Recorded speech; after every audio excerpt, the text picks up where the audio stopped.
Hi అండి, అందరికీ నమస్కారం. అందరూ ఎలా ఉన్నారండి? Welcome to Devi Pramila official YouTube channel. ఈరోజు వీడియోలో ఇంట్లోనే మనం రెగ్యులర్గా వాడుకునే పసుపుని ఆడించుకునే విధానాన్ని అయితే ఈ వీడియోలో చూపిస్తానండి. ఇక నేను ప్రతి సంవత్సరం ఆడించుకునే విధానం కూడా ఇదేనండి. అయితే వీడియోలోకి అయితే వెళ్ళిపోదామా మరి? అయితే ఫస్ట్ అయితే నేను ఏంటి కుండీని చూపిస్తున్నారు అనుకున్నారా? ఎప్పుడో నేను లాస్ట్ ఇయర్ పెట్టిన పసుపు అండి. ఇది కొమ్ము పసుపు అన్నమాట. అయితే మనకి నాటు పసుపు, హైబ్రిడ్ పసుపు రెండు రకాలు ఉంటాయండి. నాటు పసుపు అనేసరికి ఘాటు ఎక్కువగా ఉండి కలర్ తక్కువగా ఉంటుంది. అదే మనకి హైబ్రిడ్ పసుపు అయితే కనుక కలర్ కూడా చాలా బాగుంటుంది, ఘాటు కూడా సరిపడా ఉంటుందండి. అయితే నేను లాస్ట్ టైం ఎప్పుడో పెట్టానండి ఒక 2 దుంపల్ని. అది ఇలా ఈ మే నెలలో మనకి ఏంటంటే మొక్క ఎండిపోయి మొత్తం కింద పసుపు అనేది తయారైపోతుందండి. ఒక 10-15 రోజుల పాటు నీళ్లు వేయకుండా అలా ఉంచేసామంటే మట్టి గట్టిబడి మనకు ఆ పసుపు అనేది తీసుకోవడానికి ఇలా ఈజీగా వచ్చేస్తుందండి. చూసారు కదా, ఇది నాటు పసుపు అన్నమాట. అంటే కొమ్ము పసుపు అంటాం కదా, మనకి ఆంధ్ర సైడ్ ఎక్కువగా వాడతారండి ఈ పసుపుని. మనకి కలర్ తక్కువగా ఉన్నా కూడాను మంచిదని చెప్పేసి వాడతారు. ఈ పసుపును అయితే బాలింత్రాలప్పుడు, తర్వాత మెచ్యూర్ అయినప్పుడు పిల్లలకి వేడివేడి అన్నంలో గానుగ నూనె వేసి తొలి ముద్దగా పసుపు వేసి కొంచెం ఉప్పు వేసి చక్కగా ఆ తొలి ముద్దగా 2 ముద్దలను అయితే తినమంటారండి. కడుపు కోత కానీ లోపల వేస్ట్ బ్లడ్ కానీ ఏదైనా ఉంటే కనుక పోతుందని చెప్పేసి, అందులోనూ యాంటీబయాటిక్ కాబట్టి మనకి ఆ పసుపులో ఎన్నో గుణాలు ఉంటాయి కాబట్టి మనకి చక్కగా హెల్ప్ చేస్తుందండి.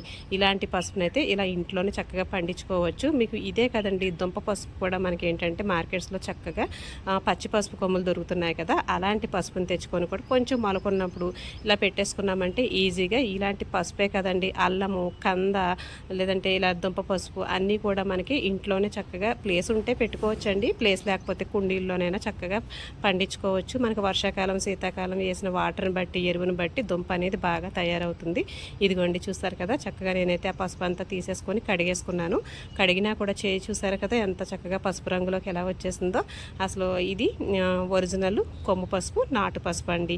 కానీ నేను ఆడించుకునేది ఇంట్లోకి ప్రతి సంవత్సరం కూడా మనకి హైదరాబాద్లో ఇది దొరుకుతుంది. మనకి దుంప పసుపు అని హైబ్రిడ్ కూడా దొరుకుతుందండి. కానీ నాకెందుకు హైబ్రిడ్ పసుపే ఇష్టం అండి. అదేంటంటే మంచి కలర్ వస్తుందండి, కొంచెం వేసుకుంటే సరిపోతుంది. మరి ఘాటు అయితే ఉండదు విపరీతంగా. ఇదేంటంటే ఎంత పసుపు వేసుకున్నా మనకి కలర్ అనేది రాదు కాబట్టి నేనైతే ఇంట్లోకి అయితే రెగ్యులర్గా ఇదిగోండి ఈ పసుపే తెచ్చుకుంటాను. ఇది దుంప పసుపు అండి. ఇదేంటంటే పైకి కలర్ ఎలా ఉన్నదో ఇంకా న్యాచురల్గా మనం ఆడించిన తర్వాత కూడా అదే కలర్ ఉంటుందండి. అయితే దీన్ని ఏంటంటే 2-3 రోజులు బాగా ఇలా ఎండబెట్టాలి. తర్వాత ఇలాగే పట్టుకెళ్ళి మనం ఆడించుకుంటే కనుక వాళ్ళు ఆడరండి. మళ్ళీ మిల్లికి పట్టిస్తాం కదా, అది మళ్ళీ మనల్ని దంచి చిన్న చిన్న ముక్కలుగా చేసి తీసుకురమ్మంటారు. అయితే నేను ఏం చేస్తానంటే ఇలా ఒక 2-3 రోజులు ఎండబెట్టిన తర్వాత అప్పుడు మళ్ళీ ఈ పసుపుని ఒక రాయిలో కానీ ఒక గట్టిగా ఉన్నాయి మన సుత్తి అలాంటి వాటితో చక్కగా దంచామంటే ఇలా చిన్న చిన్న ముక్కలుగా అయిపోతుంది. ఇప్పుడు దీన్ని ఒక 2 రోజులు మళ్ళీ లోపల పచ్చి ఏమైనా ఉంటే ఎండిపోయేదాకా ఎండబెట్టుకోవాలండి. ఎండబెట్టుకున్న తర్వాత అప్పుడు మిల్లుకి ఇస్తే కనుక ఆడేస్తారండి. అయితే ఇది కేజీ వచ్చేసరికి నాకు 120 రూపీస్ పడిందండి. లాస్ట్ ఇయర్ 100 రూపీస్గా వచ్చింది. ఇప్పుడు కిలో 120 రూపీస్ తీసుకున్నారు. ఆడించడానికి వచ్చేసరికి 50 రూపాయలు తీసుకున్నారండి. కిలో వచ్చేసరికి 2 కిలోలకి 100 రూపీస్. తర్వాత 2 కిలోలకి నాకు 120 240 రూపీస్ అయిందండి. అంతే.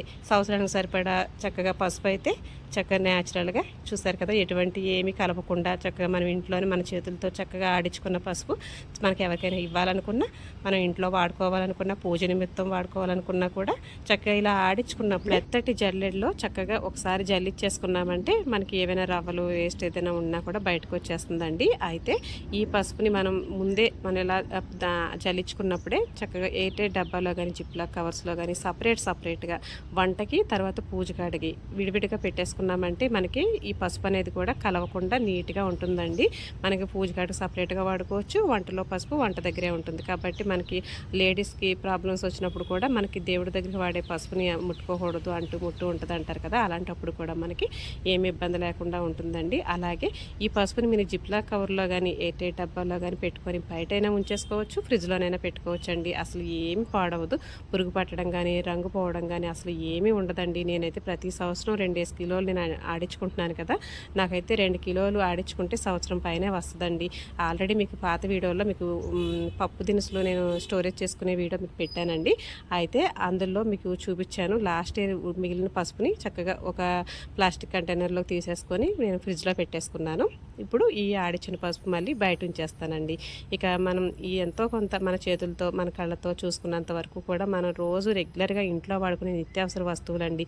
ఉప్పు కానీ ఆయిల్ కానీ కారం కారం కానీ, ఈ పసుపు కానీ, మసాలా దినుసులు కానీ ఇవన్నీ కూడా ఏంటంటే వీలైనంత వరకు ప్యాకెట్లు కాకుండా ఇలా ఇంట్లోనే చేసుకోవడం వల్ల కొంచెం శ్రద్ధ పెట్టి మన ఆరోగ్యం చాలా బాగుంటుందని చెప్పి నా ఉద్దేశం అండి. కాబట్టి కొంచెం ఓపిక, కొంచెం శ్రద్ధ తీసుకొని చక్కగా ఇలాంటివి ఒకసారి చేసుకున్నామంటే మళ్ళీ సంవత్సరం దాకా తిరిగి చూడాల్సిన పనే ఉండదు కదండి.